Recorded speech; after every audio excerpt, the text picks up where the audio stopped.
that you might like to check out relating to. Oh wait, failed to go. Hold on, it said failed to go live. Please, it did. It's been saying that all week, and actually, it is going live. So don't worry. Oh, now it says live. Got it. Yeah. No worries. So tell me. So we were just. This is the BetaSaaSers from October 14th. And we're live with Stacy, Sam, and it looks like Janet in the background. We have yet to say hello to you, Janet. Hi. Hi. And we were just talking about Sam's new ACL and Richard's email woes. Oh, were those beer bottles we were seeing on your end table? No, it's all water. Got to have a lot of fluids, you know. Okay. He's supplementing his painkillers, right? Yeah, and I do the same thing, Sam. I put my beer in old water bottles too. Right. So. Yeah. Whatever gets you through the day. It's. Do you see do see the link I just put in the chat, which is called? No, because I'm not. Because now I have the chat. There you go. It's haveibeencorned.com, and this is basically you put in an email address and you see if it's been leaked through one of the various leaks that people do. Great. So anyway, on another occasion, use that to check. Yeah, I will, and that's sort of the kind of like random thing that I was looking for when I brought up my issue, just in case anyone had any ideas. Cool. Okay. So Janet, you just from my recollection, you asked me for my Ruby calisthenics stuff? Yes, and I haven't done anything with that since asking you, but I did see that I do have access to your class, so I have to. Well, as long as the ball isn't in my court, that's all I look. Even when I play tennis, just get it over to the other side and whatever they do. Good. And I had one new issue, which is just like almost embarrassing for me to talk about because it's just random flakiness. But that's sort of the main issue that I've been dealing with the last couple of days. When I sorted our issues by updates, I didn't really see much. Yeah, I don't know that we have particularly much new stuff going on. Good. Unless anybody needs to add anything or wants to add anything right now. We're hearing silence. Okay. I'm just seeing your. Oh, gone. Yeah. So if like I said, this is. I don't know that anything will come of this. I'm hoping it does, but it's just a really odd kind of issue. So Cloud9 Rails flakiness. Yeah, and do you see the description? I can describe it audibly. Basically, I have people doing the chapter for a walkthrough. They do the Rails generate migration, and one after another. I mean, not dozens, but maybe at least 10 students have been saying, you know what? And they restarted running the walkthrough. They deleted all their work and restarted. Why? Is because I asked them for migrating purposes to and for their practice to commit at the end of every time they finish a section. They start the project, do a commit, initialize everything, commit at the end of each section. They're part way through. They notice they forgot to commit. And they sort of delete everything and start over. And then what they're saying is that when they do the generate migration, they don't get the migration file, or the thing hangs, or the thing comes back without having done anything. And like I said, it's normally the kind of thing I would have just ignored, except it really seems real, and we're actually seeing it.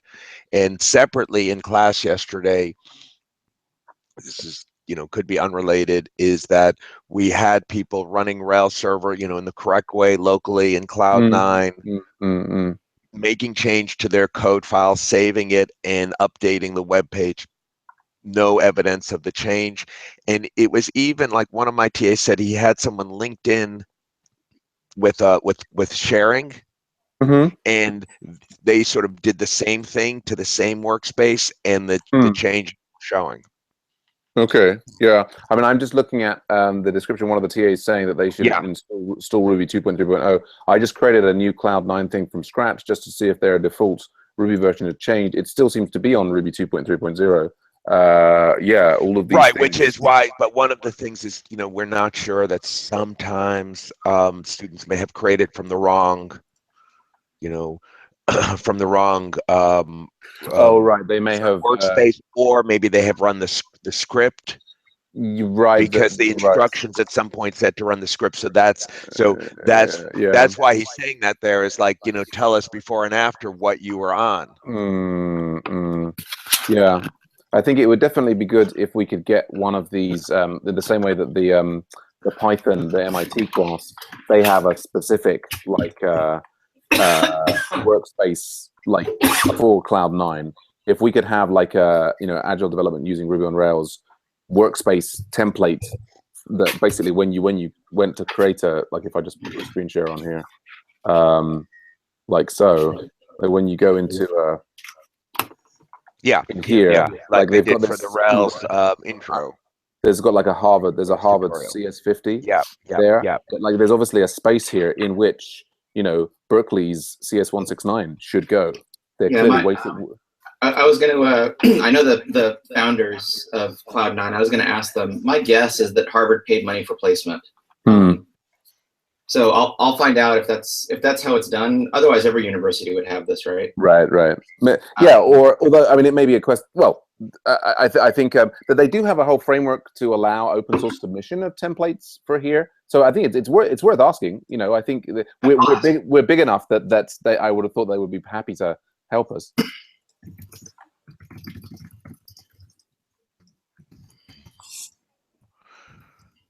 Okay, but anyway, that issue, I don't know what to do with it other than just to try and help the students and sort of work through it. But it's just it's does it ring any bells for anyone? These are, like I said at the beginning, these things are just things that I would normally just dismiss to students like carelessness, but the things that you describe, which is that people may have been running the scripts that are slightly out of date. They I mean, they may have been creating them from some of these other templates here. The odd thing is that they ran, for a number of them, they ran the migration fine sort of the first time in the same environment, and then just deleted the directory and then went through that step. So that to me doesn't sort of sound like a versioning.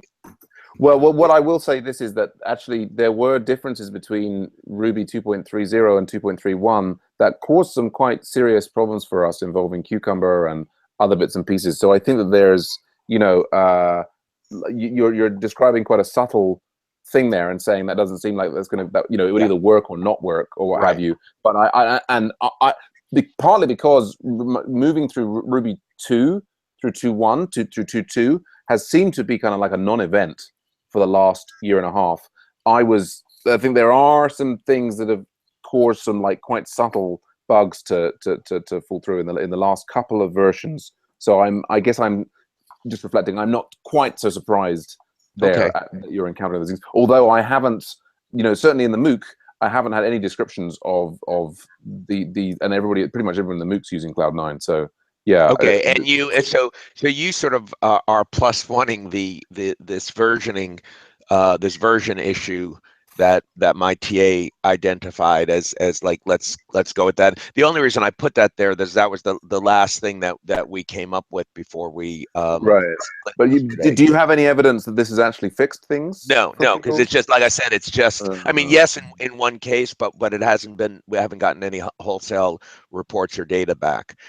And that's on the migration thing. And the other thing, with people changing code and it not being reflected, I mean, it's the kind of thing where a student could get very frustrated if they did not do like an obvious test, like, oh, they changed their code and that doesn't fix it. But then they realized, oh no, any change is not being reflected. And that is like, I can't get my head around a cause for that. I mean, I would say that the key thing, I mean, is that we have like I mean, we just were debugging an issue for a student in the MOOC, and the key thing is to get access to their workspace. Like, and so they were like totally stuck. Why won't my, this is for the legacy homework, why won't it work on Heroku? It's all complete design. And then, you know, okay, we get to their thing, and actually they're like 3 commits behind. Right, you know? right. Well, that's why that's the only reason I'm bringing it up, is because we were there with the students, and I will say with my trusted TAs, and we did have access to their workspace, and we were in fact seeing this. Right. Okay. So no, you were seeing it, but so I mean, potentially you could be linking, like in this opening the issue here, those things, so that I could look at the workspaces to follow up. I guess. I mean, this is a lovely overview summary of the specifics of the problem. And that's all right. Right. But right. at the same time, I'm kind of I'm lacking something here in order to work out when it says like students complain of it failing, like this. I would love to have like the output from the actual screen, you know what I mean? And like then a tree command run to show me the different bits and pieces. Do you know what I mean? Oh, for sure. Yeah, this was not obviously this was not meant for anything other than, hey, does this ring any bells? Sure, okay, because I wasn't looking to even have this as a debugging session. I have some additional information on the former one, and the other one, you know, it would be like almost a recording session, make the changes and say, hey, nothing happened. So we can further pursue this. And again, I'm just wondering, it doesn't sound like anyone in the audience has experienced. Stacey, Janet, this is all news to you, I guess. Yeah, I haven't had any problem like that. I had a weird issue on Wednesday with where I couldn't start Rails server.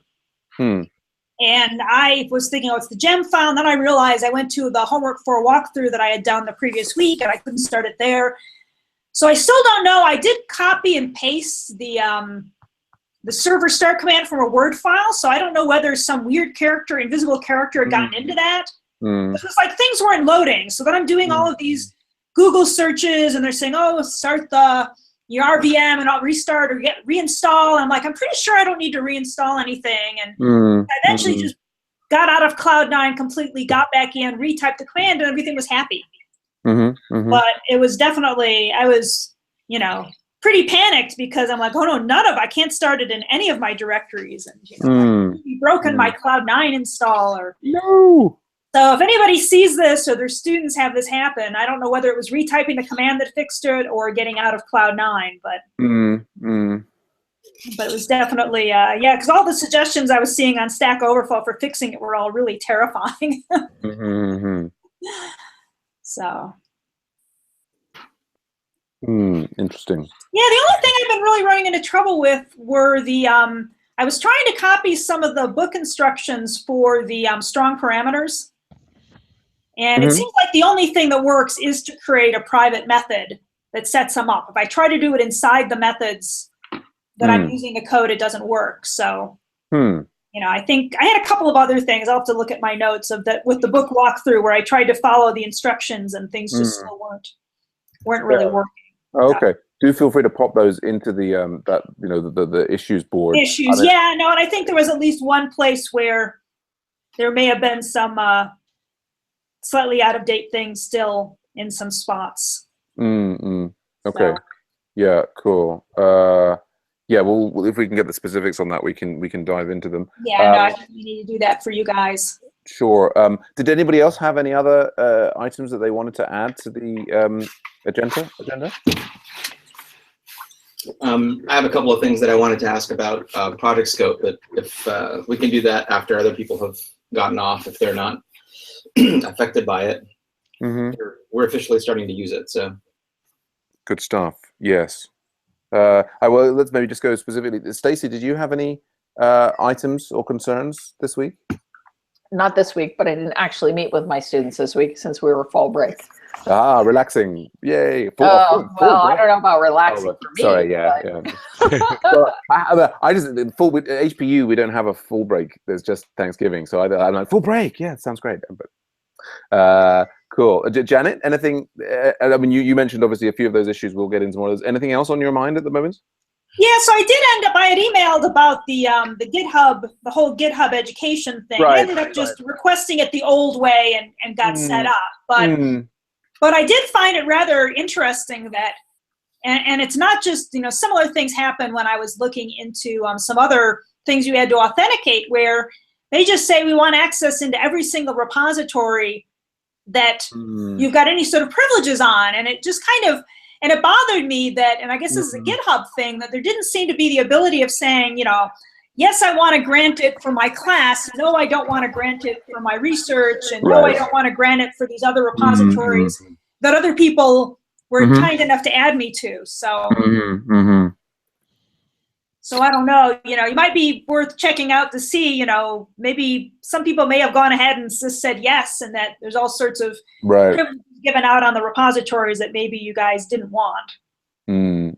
Yeah, we were discussing, because you brought that up on the main list, and we were discussing it in some of the previous meetings. I mean, only to say that that we're all pretty much in the dark as much as you are, really. Yeah.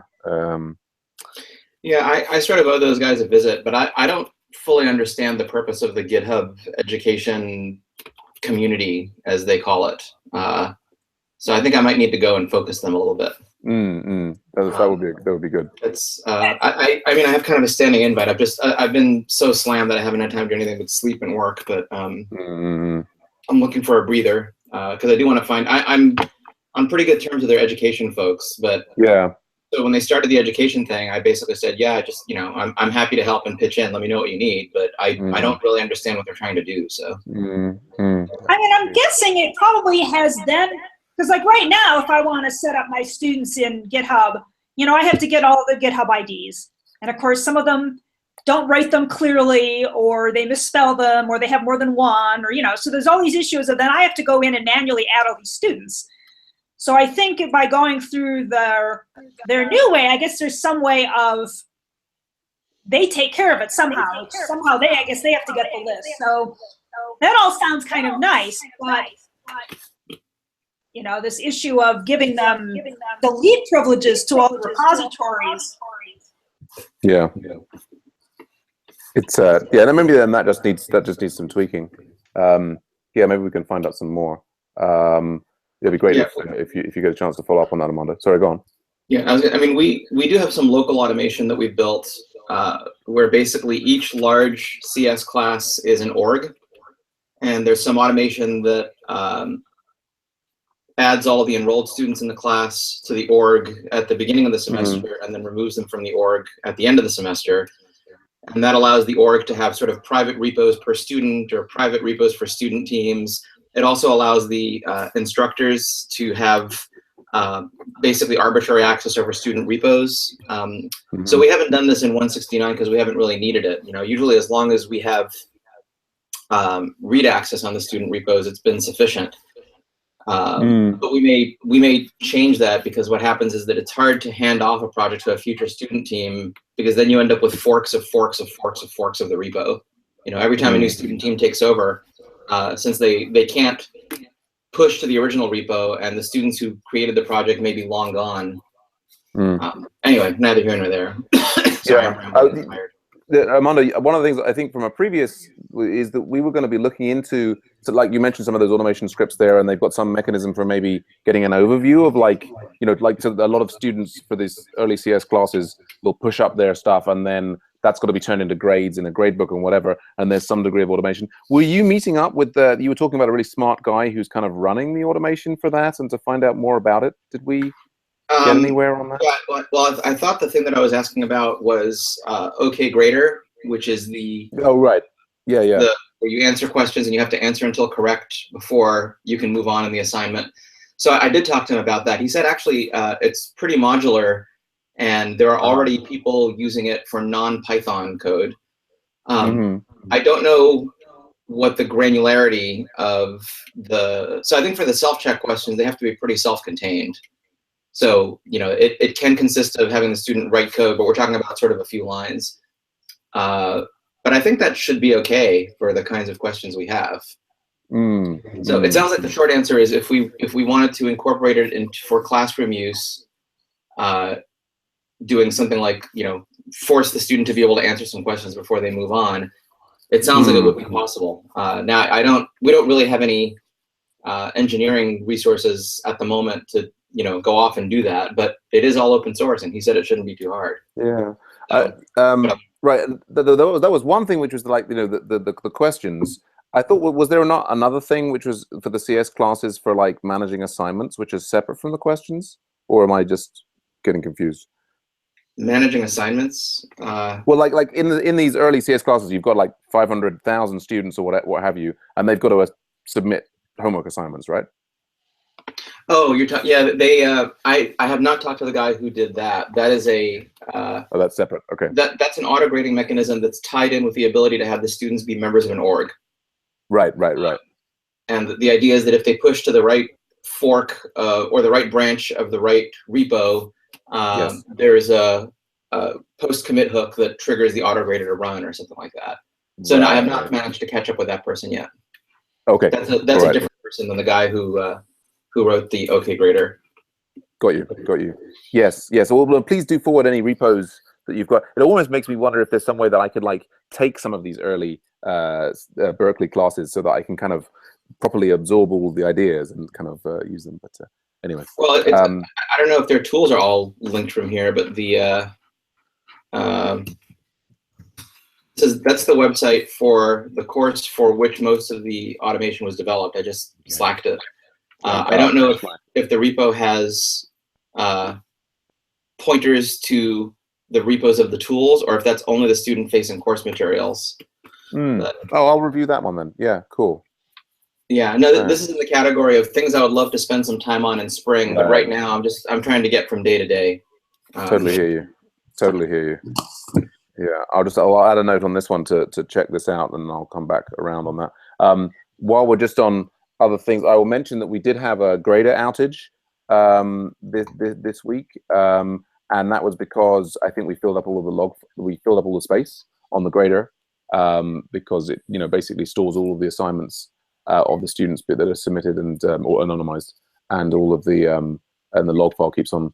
And rather than just blowing everything away, because I know sometimes people need those assignments for reporting purposes, I took the system offline and I created a new drive for the thing in AWS, and then I rebooted the system with a larger capacity. So it's running again now, but it puts off the problem. We need a mechanism for managing the old data, archiving, deleting the oldest things, whatever we want to do. So it's sort of that's the grader is back up and it seems to be stable and running fine, but it's something we will have to address at some point.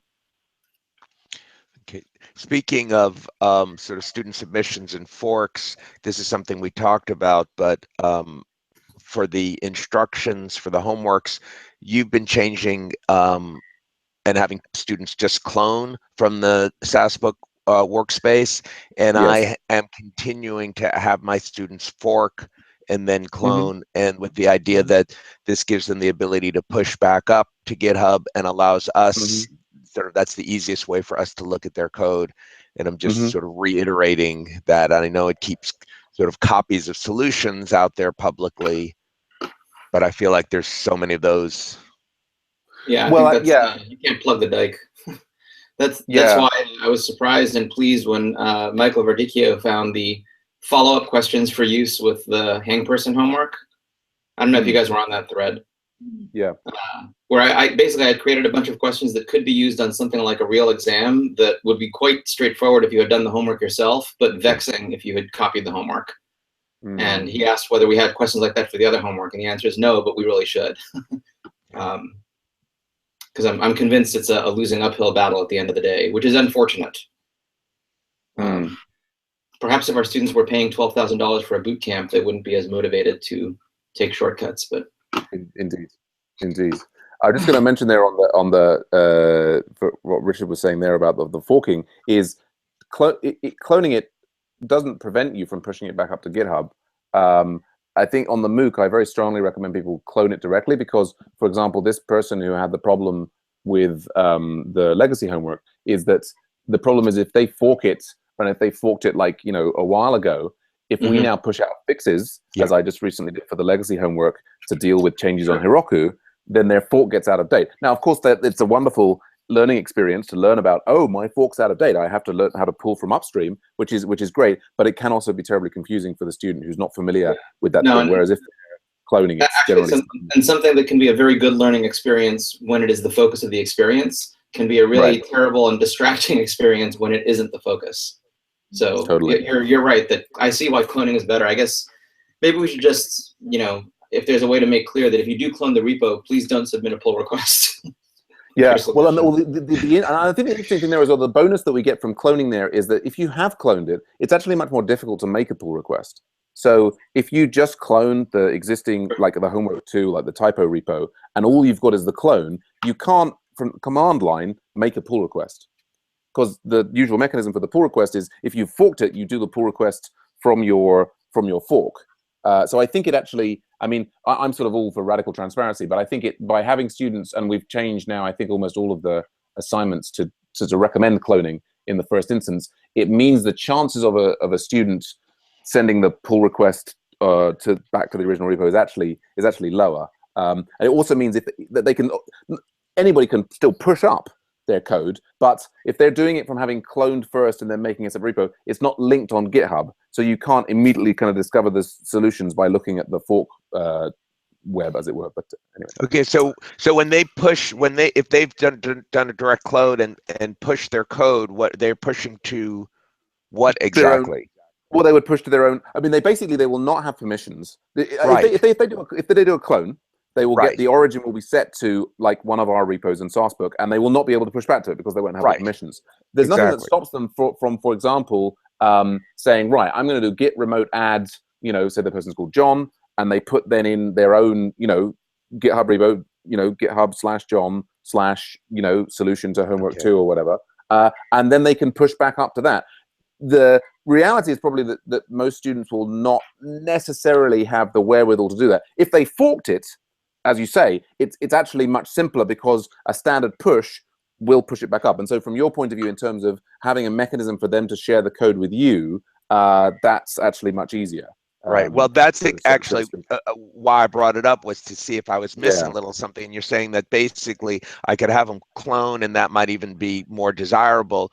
With the only downside would be I'd have to give them a little bit more detailed instructions for pushing back when they wanted to. Yeah. That's a fair summary?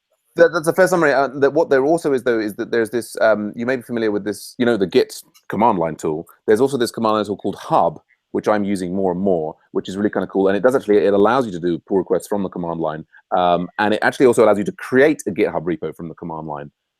So if you're using Hub, and what was I doing it for I'm doing a Mentiv class on Saturdays. And in the session, I created a couple of, like a plain old Ruby app and a Rails app, all test driven. And, I'd done these all locally, and I was like, oh, there must be a faster way than just me having to go onto GitHub and click new repository and type in all these forms. And I thought Hub must be able to do that. And in fact, it can. And you can take Hub create, and it will just take your local repo, and, it'll as long as your credentials are logged into GitHub, it'll automatically create a GitHub repo for you without you having to touch the web interface at all. Definitely something good. That's something I have to look into. Perfect. Otherwise, MOOC news, the part 2 seems to be going relatively smoothly. Not too much fuss. I mean, I'm probably speaking. This is. I probably shouldn't say tempting fate. I wonder if we're almost reaching a kind of stable plateau state where most of the major issues have been solved. Like I think the way that we've structured the legacy homework now, that you do the install and bug fix before trying to add the feature. Yeah, that's a definite improvement. I think and we've got all of the the MOOC TAs are kind of familiar with the issues, and the support is kind of, anyway. I mean, of course, they say calm comes before the storm, but I reflected this time in January, or like a year ago, we were having such problems with the graders, and they are relatively stable now. So fingers crossed that all stays that way. Good. Just because there's silence, there one logistic issue with the videos. Last week when I ran it, like what I used to do was add the videos into the into our old whatever Agile Ventures place. What is the right thing to do, like after this meeting with the videos? Oh, okay. You sent an email. Is that all we're trying to do?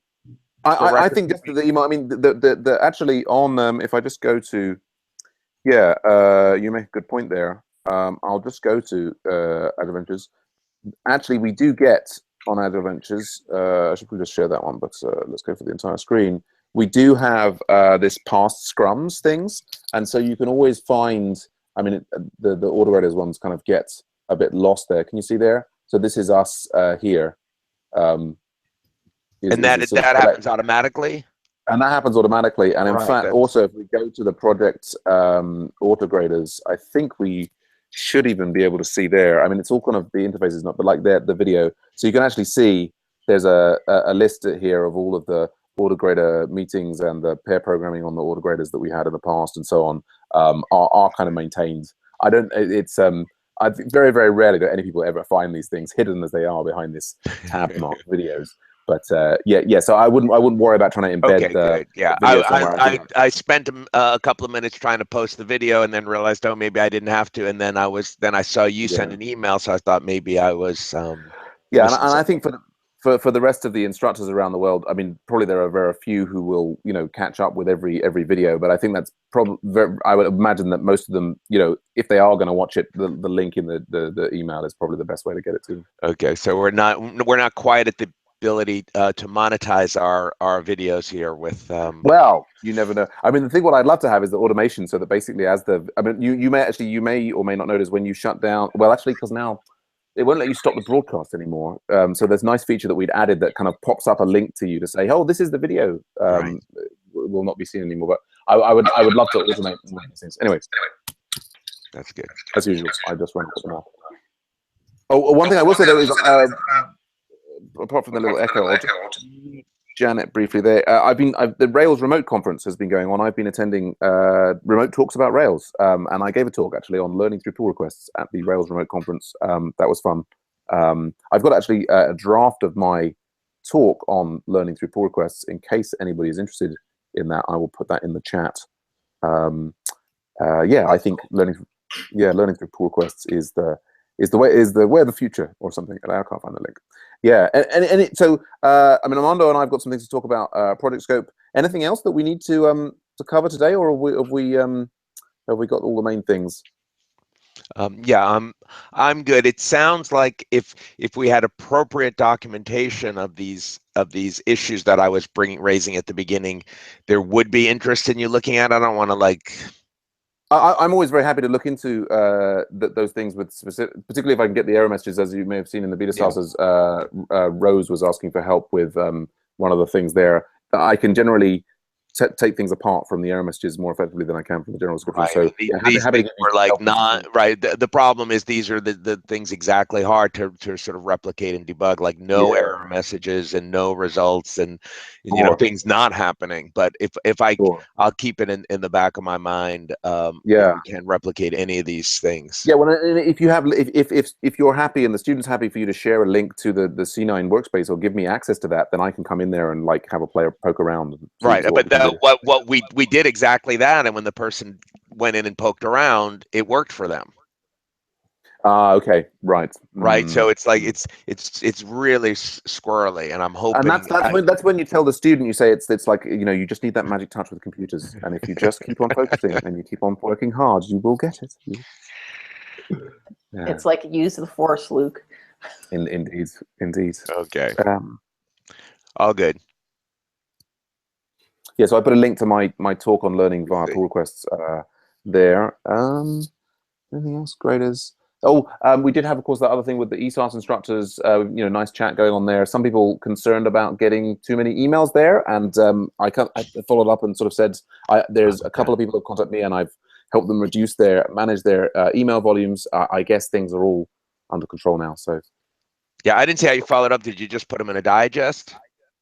Well, I basically as I said to people, you can go and manage your the level. I mean, it's funny actually. It's one of those things that you would have, when you know how to do it, it becomes really kind of trivial to do it. But I think, like, for example, if you're not using the interface for Google Groups very often, as many people will not be, it's then here we are in the Google Group. Yeah. People are just getting email. They probably don't even necessarily realize. I mean, there is a link to this at the bottom of the email. But if you go into my settings and you do membership and email settings, you've got email delivery preference here. So this is the same for our BetaSaaSers group. Yeah. I mean, this is good to cover in the video here. Am I screen sharing? I am, yeah. Yeah. Okay. But so here, basically, you have these 4 options. Right. And you can just set to say, and what's particularly important for the ESOS instructors who might want who get access to their the materials in the Google Drive through this. They don't want to leave the group per se, but if they would just rather, not read the emails or only read them on the web, then just send it to send email updates, and it's all good. But yeah, but some people, I think, not knowing that, I was happy to go in and as the admin, I can adjust those settings for people and help them control emails received, as is covered in there. Yep. Very good. Okay, do your thing, your follow-up. Yeah, well, I mean, I guess we could have a break there. I mean, are you guys interested in hearing Armando and I talk about Project Scope, or maybe, Armando, we should create a second meeting? Whatever you guys want. It should be pretty quick. Oh, okay. Well, I've actually got to fly across campus for a meeting anyway, so I will talk to you guys next week. And Stacy, we may maybe literally be flying, right? If I see how you come into our classroom, like with the skateboard or whatever. Oh, it's a scooter, yes. Good stuff. Well, have a great weekend. Rest of the work. Well, it's almost evening here. Have a great rest of the work day, Stacey, and a good weekend. I'll see you next week. Okay, you too. Hope you're feeling better. Okay, I might lurk and see if any of this is interesting, but speak to you next week. All right, thanks, Richard. Yeah, good to see you, Janet. Yeah, Armando. So spill the beans. Yeah, what's anything needed from my end? So I think I had a specific question about whether the task that causes all of the gems to refresh themselves from the raw data sources, is that task already running like as a Heroku background worker, or does that have to be done manually still? That is running as a Heroku background worker, I believe. And is that the case also on the separate Heroku instance that you set up for the CS169? I think so, but I will, as we are speaking, I will double check that is the case. I mean, if we have to do it manually, it's not a problem as long as the course staff know what the magic incantation is. There's sure.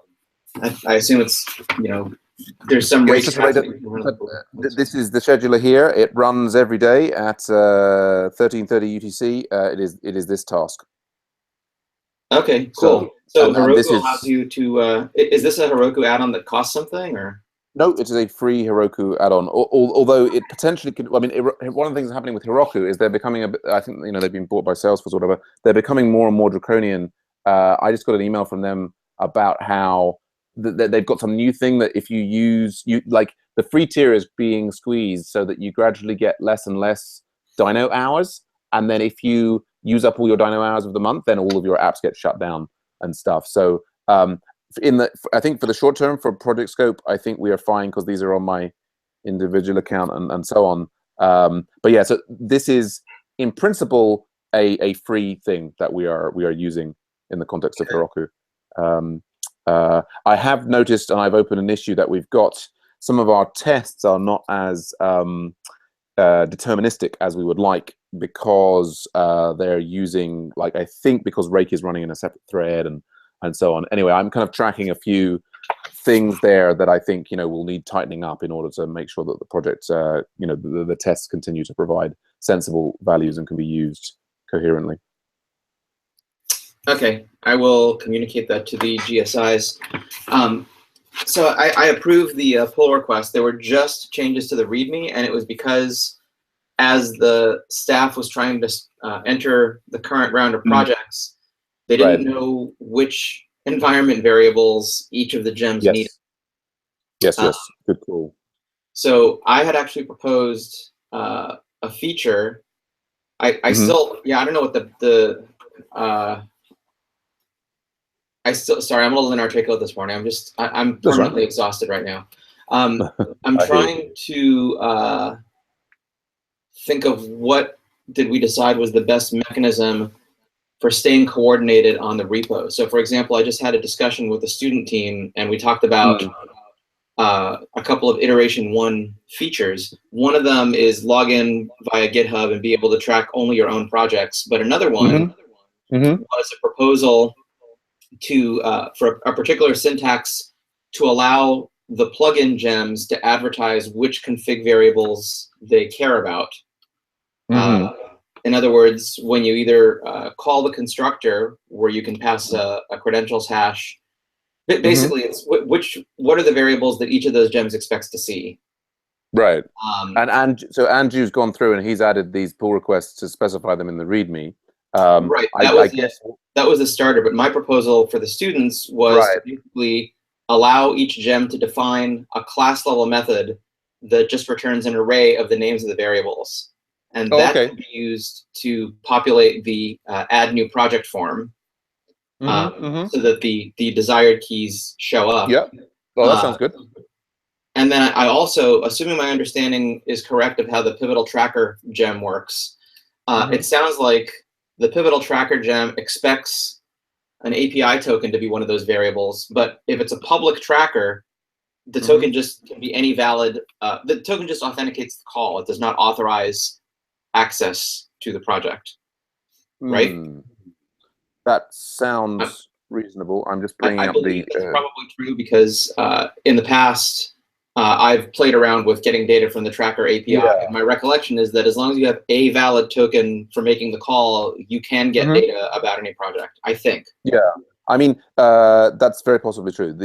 Certainly we've got the initialize method here for the project. If I'm showing my screen, I mean, it sets up a tracker thing. It puts in a credential.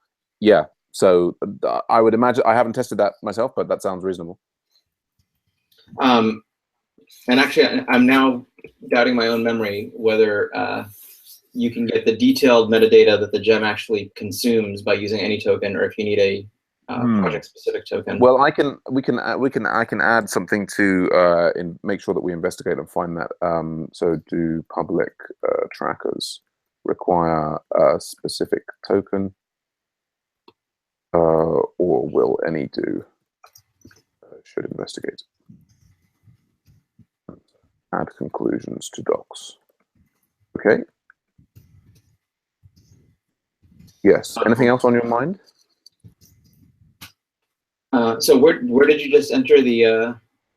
I just entered that issue in the pivot product. Yeah, so this is pivotal tracker gem. There's, I'm guessing that the student team working on project scope, some of their work is going to end up bleeding over into the gems, just because the API is still a little bit flexible. So. Would you like to be added as an observer to their pivotal tracker? Because that's that's basically the mechanism that I'm going to be using to communicate with them. Yes, please. Okay. Yeah, I'm in their Slack, but yeah, I'd love to be in their tracker as well. Okay. All right, I'll make sure that occurs. Cool. I think. Let me just look at my list. I think those were the only things. Yeah. That's it. That's it. Okay. I'm the customer for 3 different projects, and I'm standing up an instance of Question Bank for someone who teaches operating systems. So, and don't worry about the email from the person at Berkeley. They're just clueless in some of the admin offices around here. But I'm taking care of it. I may need you to generate some sort of an email with kind of a broader. The way I'm trying to do this is I'm going to lean in a certain amount of money so that future invoices don't have to go through this complicated process. Okay. So it's something like, I'm estimating that over the fullness of time, this will cost $7,000 to $10,000 or something. Okay. So I might need you to generate an email that justifies spending that amount of money over a period of months, and then we'll be able to charge invoices up to that amount. Okay. Yeah. Well, for the time being, I won't do anything, and I will wait for your instruction. Okay. Cool. Thanks, and I'm sorry about the inconvenience on that. But hey, no problem at all. I was having trouble parsing the. I think actually, rereading it. I now I sort of sense what's going on, but yeah, the only thing I would then I was just thinking if I wanted to so the other suggestion that you had there, I'm just sort of like parsing that other thing, which is about the project metrics. I guess it would be good if metric gems could indicate somehow what are these called, a bit like key value. This is already a story that the students are working on, so if there isn't necessarily a need to enter it as a new issue if you don't want to, because I acknowledge that the story is going to end up touching all of the current metric gems because you want it to be consistent. I will probably, for my own benefit, Sure. just add some things on there, and I will then ultimately link in the tickets from the students and then close them out, just you know, in case it gets lost somewhere or what have you. So that, well, the only other thing I was going to mention there on the project scope front was I was so that there was related to one to do with the SVG and another one to do with the caching of things. So did you see my comment in this Slack about, I know you were saying that you wanted it to support, I think you were thinking that it only supports SVG at the moment, and I think actually the image tag, it just, whatever gets returned at the moment will be rendered as HTML. So there's actually a fair amount of flexibility in the system at the moment, if you know what I mean. Oh,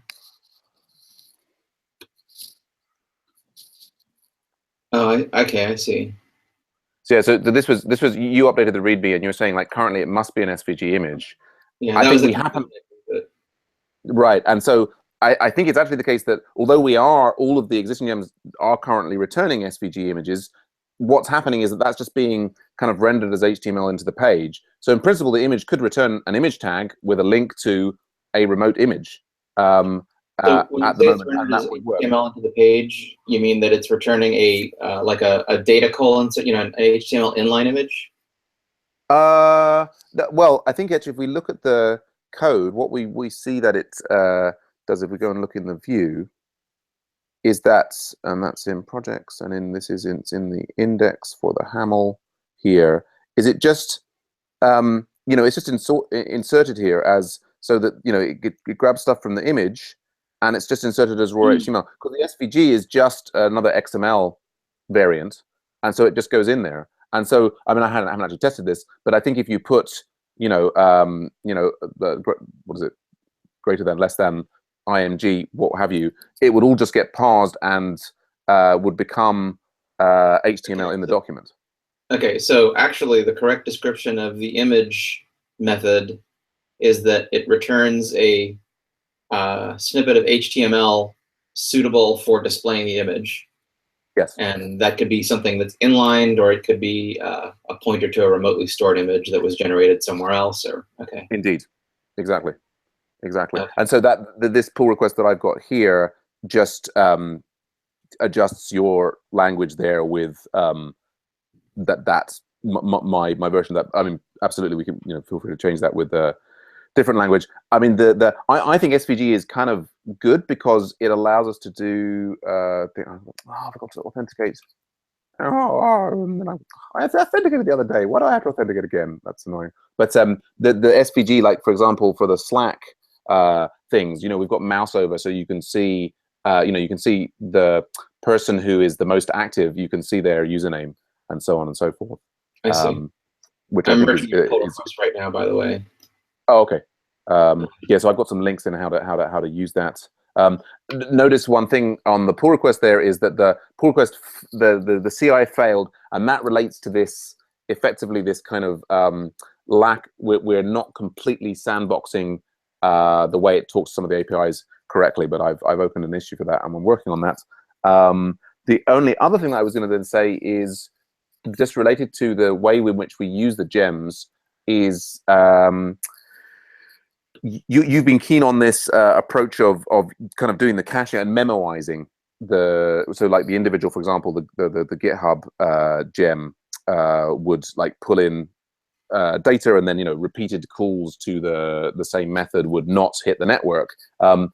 I was thinking like the way that the project scope app is structured at the moment is we make quite heavy use of this metric sample, so that pretty much wherever you are in the app, if you're displaying data from the gem, you're doing it through the metric sample. So you're kind of hitting the database to get that.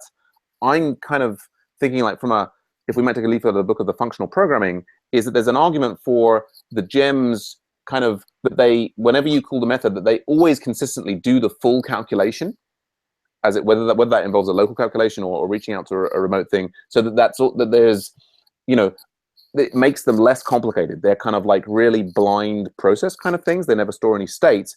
But then in the project scope app itself, we only ever call something once, and that returns the data that needs to be saved, and then that data is saved, and then we only ever, we don't incur repeated network requests because we're always loading it direct from the database, if that makes sense. It only makes partial sense. Let me try to simplify. I thought where we had ended up when we discussed this, Yumi and Michael, was the individual gems have no concept of persistent storage. They're completely stateless, except to the extent that they have instance variables that will last as long as they last, and that any persistent storage of data would be handled by the app, the dashboard app, and that was the reason that there's an accessor and a setter for raw data, because you can imagine a scenario where the dashboard app has archived a bunch of old raw data and it wants to sort of systematically step through and have the gem compute whatever it computes using different chunks of raw data. Right. So what is the diff between that and what you described?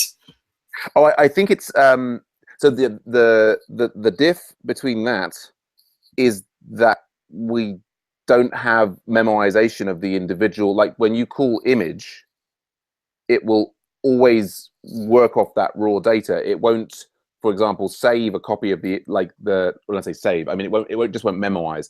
It sounds like the difference is close to trivial, and I probably shouldn't waste your time on it. I'm thinking I guess that I think the main thing is just in terms of if we are writing instructions about people to build new gems, then we don't need memoization per se. We need that ability to say this is the raw data that you should do your calculation from, or just grab it from the network if not. And that's the that's the core thing that needs to work well for the individual project metric gems. Okay, that seems fine for the moment. I remember the other thing I was going to ask. The Heroku container that currently hosts the CS169 specific project scope, is there an easy way, or would you mind transferring ownership of that Heroku container to my institutional paid Heroku account? Just easily done. As we develop the app, if we need to do things in the deployment, I don't want to have to poke you every time we need something done on Heroku. Sure. Let me do now. Which would be the organizer? Would that be Strawberry Canyon, or would that be somebody else? No, if you just invite Fox at cs.berkeley.edu, it's the way Heroku works is you only have a single username, but that username can be associated with more than one account. Right, but there are also organizations in Heroku, and you can transfer ownership to an organization. Which is another alternative. I don't. But let me look. I set this up quite a while ago. It might even. Don't worry about it. I only mentioned that because that's possible, but it's also, I mean, we're encountering a lot of trouble because Heroku has introduced new fees associated with organizations. But yes, if you've got, just say the name of the email address again? It's just fox at cs.berkeley.edu. cs.berkeley.edu. I have added you there, and it does not seem to be offering me the option to. But I think I can probably just transfer. Having added you then, I can probably now make you the owner of that. Yeah, let me. I'm logging into Heroku now. I might have to. Yeah. I might have to accept before you're allowed to make me the owner. You might. But anyway, we have. Yeah. Anyway, I've certainly attempted to transfer ownership of that one to you. I'm trying to see where it would it show up in my email? I think if you just go into the, Here we go. Go to this. Hold on. I found it.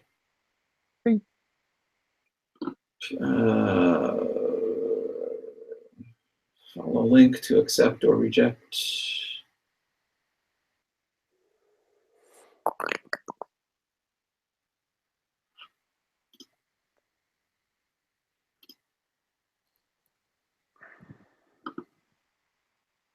Okay, it claims that I am now the owner and that you and Michael are still collaborators. Yes. Which sounds great. So just so you know, I will probably be adding one or more of my GSIs. I will not be adding the students who are actually working on the project. They've been instructed that they sort of need to stand up their own Heroku instance of this and so on for staging. So that sounds eminently sensible. Yeah. So actually, in the background there, I just this is the project thing I was going to show you here. I think the nice feature that we get, like, so this is when we see Project Scope, we can see the Slack thing. We can, you know, what I really love about the SVG is how easy it is that, so as you can see the SVG here is just this XML, and it allows, you know, little, you know, tooltips and other things, and it's full. You can like embed JavaScript in there, so we can see here, I forget which one this is. This is like, so yeah, it's giving us, you and I are the most active members in this Slack, and then we've got Andrew and Michael. Yeah, I didn't realize that SVG had an XML inlineable markup for defining images. Yeah, so you know, what I really love about what we've got here for the GitHub metric is, you see when we mouse over here, is it tells us 43.75%, and it's actually also telling us of the pull. So whereas the GitHub metric, you know, in the previous version was somewhat impenetrable, it was like, wow, it's a nice bar, but what does it mean? The mouse over here, it's actually telling us this is pull requests that have 2 or more comments, and, and so on and so forth. The missing piece for me was I didn't realize that that you can basically embed markup directly to describe an SVG image. Yeah, yeah. It's and it is in fact actually also what CodeClimate does as well. And back in the day, I really wanted to use more SVG, but it wasn't supported across the browsers. But it, you know, for making images where you can kind of interact with the elements, and it's lovely. So cool. Yeah, cool. All right. Well, I think that sounds like we've got everything under control. So, yeah. Yeah. I will just quickly look down my list of important things. I guess we're still as far as the Spanish copies of the that person's probably still on maternity leave, and we've had no movement on. Copies for let me. I'll try to poke her one more time. Let me see. Yeah, I mean, no one's kind of. I mean, I've got a sort of a standard pattern of saying, apologizing to the people who are asking for Spanish copies. Yeah, but we should be able to do it. I mean, we have it, and the work was put in. So let me. Yeah, I'll add it to my list. I'm sorry, I'm sort of feeling a little overwhelmed today. I just feel like sure. My list because there is. Oh, well, I won't throw anything else towards you apart from saying, yeah, I'm hoping there's the edX Global Forum in Paris, and which is in like a month or something. And if I by hook or by crook, if I can make it there, I think it would be great to, you know, spend some time coordinating, you know, the plan for next year and the you know, all the self-paced courses and the project course and so on. But yeah, like I said, I sort of have to go. I kind of wish I didn't because it's at a busy time of the year, but it is what it is. Sure. So I'll be there. Yeah. Okay. Cool. Well, hopefully we'll catch up. Yeah. Well. Yeah. Godspeed to you today. Is the show run finished? Are you still doing the show? No. We have this weekend plus 2 more weekends. Right. And it's been good. It's going well so far. Yeah, we had some drama last weekend because one of my musicians took a higher paying gig for the weekend. I had to find a sub at the last minute, but it's, you know, those are first world problems, so it's going well. All right, good stuff. Oh, I'll tell you, so we're talking about first world problems. I'll tell you one thing. We've had one of the people join Agile Ventures recently, and he is running a boot camp in Kenya, and he's got like, you know, he's graduated like 20 students. He's got another 20 doing this. They are charging the princely sum of $60 for their 12-week boot camp in Kenya, which I just thought was, you know, remarkable. You know, I mean, they're doing the same stuff there. I mean, they're using the Michael Hartle Rails tutorial, amazing guy there. But you know, these Kenyan students, $60, it's a lot of money for them, and but getting their 12-week bootcamp experience. Wow. All right, well, price elasticity is different in different places. Absolutely. Good stuff. All right, well, great catching up with you, Armando, and I hope the day improves. Yeah, thanks, man. Take it easy. Okay, bye for now. Bye, Richard. See ya.